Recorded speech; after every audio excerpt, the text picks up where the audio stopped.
Si je vous disais que dans le prochain film Superman, Lex Luthor a un gros problème avec les femmes et Supergirl est une pochetronne. Ouais, vous allez me dire que vous trouvez ça bizarre? Bah pourtant, c'est visiblement le cas. Salut les Dicivores, j'espère que vous allez tous très bien. Aujourd'hui, on se retrouve pour une nouvelle vidéo dans laquelle nous allons parler d'un leak de scénario du film Superman de James Gunn. Recontextualisons. Hier, c'était le 1er avril. Et là, je vois que le poteau Kevin Daily Geek a sorti une nouvelle vidéo dans laquelle il parle d'une fuite d'un scénario de Superman. Du coup, moi je pensais que cette vidéo portait justement sur les récentes rumeurs qu'on a eues, que je vous ai même d'ailleurs partagé en vidéo récemment. Et en fait, j'ai commencé à regarder la vidéo et je me suis rendu compte que pas du tout, c'était clairement autre chose et j'étais passé totalement à côté. C'est pour ça que la vidéo n'arrive que maintenant. Quand j'ai vu ce scénario, je me suis dit waouh. En vrai, c'est fou, mais je pense que c'est un peu 1er avril. Donc je ne pense pas que c'est réel. Sauf que hier soir, vous le savez sûrement, il y a eu le panel du CinemaCon, enfin plutôt dans la nuit, où justement James Gunn était présent et a parlé du film Superman. Et avec ce qu'il a dit en fait, bah vraiment je pense très sérieusement que ce scénario est en grande partie véritablement vrai. Donc je vous propose qu'on voit ça ensemble. Avant tout, je vous invite bien évidemment à vous abonner à cette chaîne, à laisser un pouce, à activer la cloche, et il est très important que vous me disiez dans les commentaires, à la fin de la vidéo, une fois que vous avez vraiment tout écouté, ce que vous pensez de ce scénario de Superman. Je veux vraiment avoir votre avis pour savoir vraiment ce que vous en pensez de manière globale.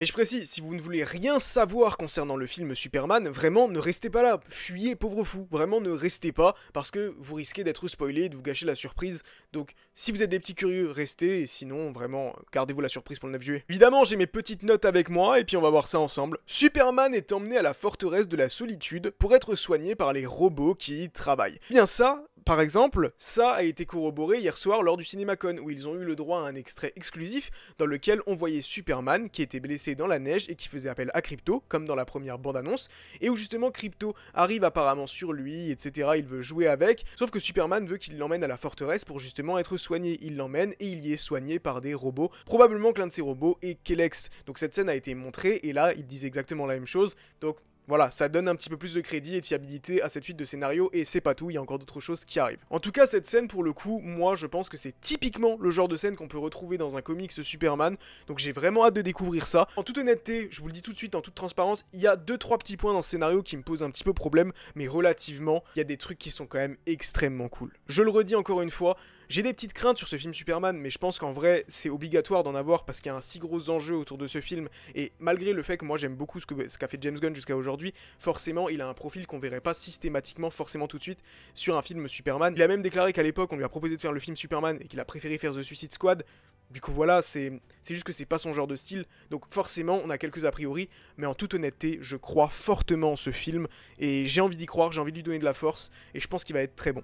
J'ai envie d'y croire. Lex Luthor et son équipe sont introduits. Ils détestent Superman et élaborent un plan pour l'éliminer, impliquant un partenariat avec le gouvernement d'un pays étranger pour envahir un plus petit pays. Donc l'équipe en question, c'est très probablement Lex Luthor, Ultraman et encore une fois le personnage de l'ingénieur de l'équipe The Authority. Pour l'instant, c'est un peu l'équipe que je verrai avec F. Teshmasher aussi.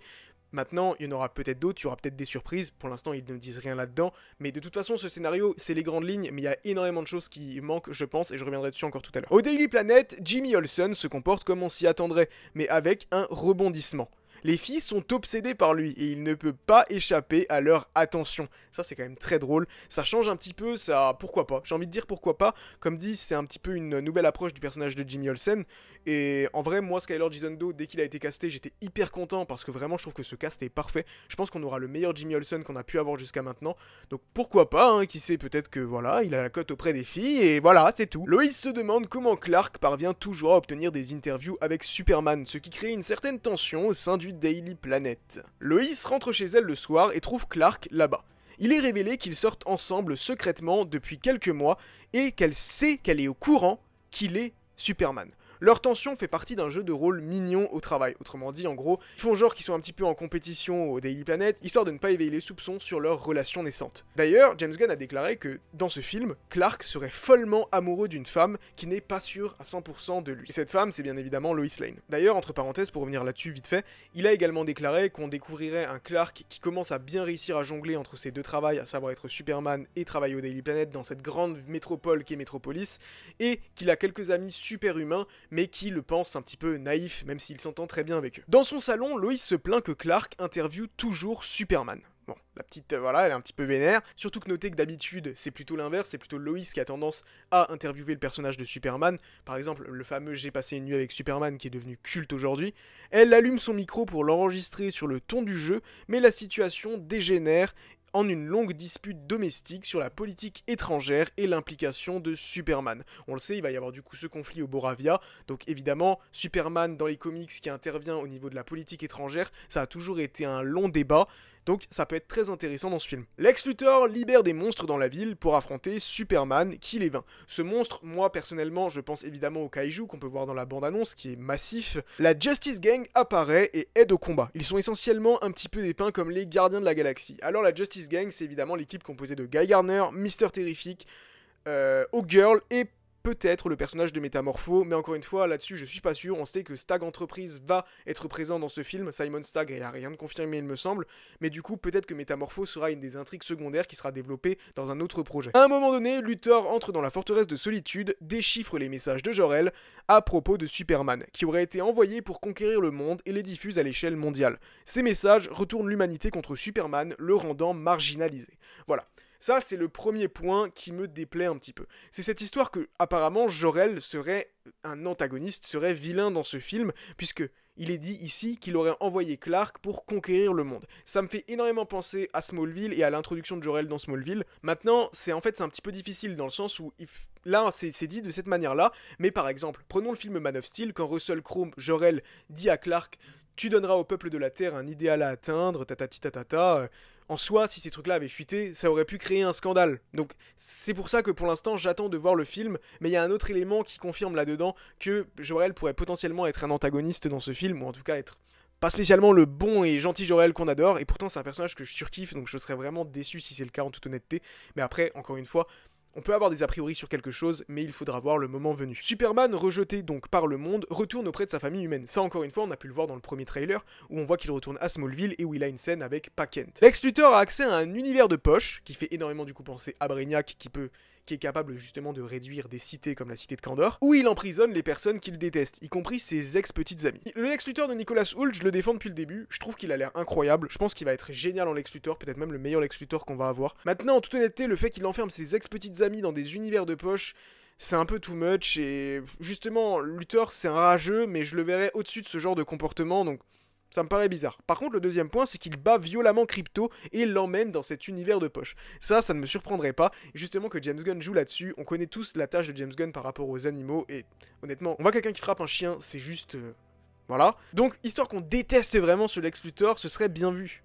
D'une manière ou d'une autre, Superman finit aussi par s'y retrouver piégé, et là ça fait fortement penser bien évidemment à la scène où il brise une vitre et où tout semble bien plus grand autour de lui. Et du coup, Lex Luthor qui a réussi à avoir accès à cet univers de poche, il a très probablement réussi à y avoir accès à la forteresse de Solitude, enfin c'est la théorie que justement, comme dit, ça pourrait teaser Brainiac. Lois et la Justice Gang découvrent l'emplacement de Superman dans cet univers de poche grâce à Jimmy Olsen. Donc on voit évidemment la Justice Gang aura quand même son petit rôle dans le film, bien qu'à mon avis ils ne s'appelleront pas la Justice Gang dans le film. Moi je pense que ce sera une équipe de Maxwell Lord, peut-être la Justice League Internationale, en tout cas je pense que c'est vers ça qu'on ira. Jimmy envoyait secrètement des sextos à la petite amie de Lex Luthor. Elle est obsédée par Superman et ses photos provocantes révèlent involontairement des informations confidentielles. Comment ça des photos compromettantes? Comment ça? Comment ça? Donc ça s'est envoyé des gros nudes pendant le film Superman qui est censé être un film familial. Jimmy, t'es sérieux? Et je m'adresse aux deux, Jimmy Olsen et James Gunn, attention. Moi je pense que là c'est écrit comme ça, mais dans le film c'est un film familial, hein, donc c'est pas censé être non plus trop olé olé. Superman finit par s'échapper de l'univers de poche en volant à travers de la lave pixelisée ressemblant à celle de Minecraft. Ça je pense juste que c'était lors d'un test screening et que les CGI n'étaient pas encore officiellement terminés, mais j'ai beaucoup de mal à croire que James Gunn rendra un film où les CGI ne sont pas parfaites, ce serait très mal connaître le bonhomme je pense. Superman sauve des gens et combat l'armée étrangère, gagnant ainsi le pardon du peuple. La meilleure scène d'action, aussi bonne que la scène du couloir dans les Gardiens de la Galaxie volume 3, met en scène Mr. Terrific. C'est pas déconnant étant donné qu'on avait appris que parmi ce Justice Gang, Mr. Terrific serait le personnage qui serait un petit peu plus mis en avant que les autres. Superman découvre les plans de Luthor, avec la nation étrangère. Il informe le gouvernement, mais Luthor contre-attaque en révélant qu'il a cloné Superman. Un combat éclate entre Superman et son clone, qui partage son ADN et peut accéder à la forteresse de Solitude. Superman bat le clone et Luthor est envoyé en prison. Je l'ai déjà dit dans d'autres vidéos, mais le clone pour moi va évoluer vers le personnage de Bizarro, et je pense que ce n'est pas le combat final. Moi je pense qu'il manque une partie dans ce scénario, c'est l'affrontement final entre Lex Luthor et Superman. Encore une fois, David Corenswet a déclaré hier soir lors du CinemaCon qu'il trouvait le design de Lex Luthor extrêmement comics accurate. Le costume, comme il a dit, est bon, un costume 3 pièces, il n'y a rien de comics accurate, donc ça laisse vraiment penser que Lex Luthor aura son armure fidèle des comics, et moi je pense toujours qu'on aura un affrontement final où Lex est en armure et Superman dans un nouveau costume. Superman retourne à la forteresse de Solitude et on y découvre une version ivre de Supergirl Kara Zor-El façon sororité, qui apparaît pour récupérer Krypto, son chien, car oui ce serait son chien, et elle aurait demandé à Clark de le garder pendant une semaine. Alors, voilà le deuxième gros point qui me dérange. En fait, que Supergirl soit bourrée dans Supergirl Woman of Tomorrow, c'est logique, c'est exactement ce qu'on a envie de voir, parce que, rappelons que dans ce comics, elle fête son anniversaire et décide d'aller sur une autre planète, une planète où il y a justement un soleil rouge, histoire qu'elle n'ait plus ses pouvoirs et qu'elle puisse justement se bourrer la gueule. Comment peut-elle se bourrer la gueule sur Terre ? Est-ce qu'il y a un soleil rouge, un petit soleil rouge à disposition, je sais pas, quelque chose dans la forteresse de Solitude, mais alors à ce moment-là, pourquoi partir sur une autre planète dans Supergirl Woman of Tomorrow ? Et ensuite, est-ce qu'on a vraiment envie de la voir comme ça dès le début ? Genre, est-ce que la meilleure introduction de Supergirl, c'est « Oh Clark, merci de t'être occupé de Krypto !» C'est vraiment un truc comme ça qu'on a envie de voir, en toute honnêteté. Voilà, ce point-là, je suis pas hyper fan, mais encore une fois, j'attends de voir sur pièce. Et d'ailleurs, ça me choquerait vraiment pas qu'elle soit présente dans le deuxième trailer, mais cette partie-là, je suis pas sûr qu'elle soit vraie. En toute honnêteté, parce que c'est une introduction un peu médiocre du personnage, soyons tout à fait honnêtes. Superman s'assoit, demande à revoir sa famille, mais au lieu de Jor-El, c'est sa famille humaine qui apparaît. Et ça, encore une fois, je suis désolé, mais je trouve que ça confirme un petit peu que justement Jor-El n'est pas le Jor-El qu'on connaît, et qu'à mon avis, c'est une version plus antagoniste, plus maléfique de Jor-El, et je suis vraiment pas fan de cette idée, en toute honnêteté, j'aime pas du tout cette idée. Mais encore une fois, à voir comment ça rendra sur pièce, mais je suis vraiment pas fan de cette idée. Et encore une fois, il y a un petit truc qui m'interroge, c'est comment est-ce qu'on peut avoir un hologramme de la famille Kent? Enfin bref, après c'est peut-être eux qui sont juste venus à la forteresse, je sais pas. Mais en tout cas, je suis vraiment curieux de voir ce film et j'ai vraiment hâte de voir la deuxième bande-annonce. Je sais qu'il y a beaucoup de gens qui ont été déçus de ne pas la voir, mais en vrai, plus le temps passait, plus je me suis dit on l'aura pas, on l'aura lors du Superman Day. Parce qu'imaginez, lors du Superman Day, on peut vraiment réussir à créer un énorme événement autour de cette bande-annonce. Et je pense que c'est un petit peu le but recherché par James Gunn, de créer l'événement. Parce que ce panel du CinemaCon était extrêmement décevant sur beaucoup de points, surtout que James Gunn est arrivé et il a déclaré qu'on aurait plein de petites surprises lors de ce panel. Franchement, on n'a pas la même définition du mot surprise, James. Mais en tout cas, moi, ce film Superman, j'ai envie d'y croire. J'ai vraiment envie d'y croire, parce que je veux que ce DCU marche, que là, pour l'instant, tout ce que j'ai lu, il y a 2-3 petites choses qui, voilà, me dérangent sur le moment, mais j'attends de voir.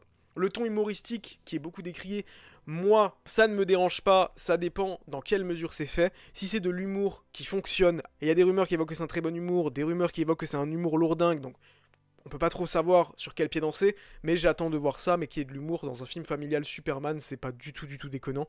Maintenant, juste, faut pas non plus en abuser. Enfin bref, je sais pas ce que vous pensez de tout ça, dites-le moi dans les commentaires, et nous on se donne rendez-vous très bientôt à Metropolis.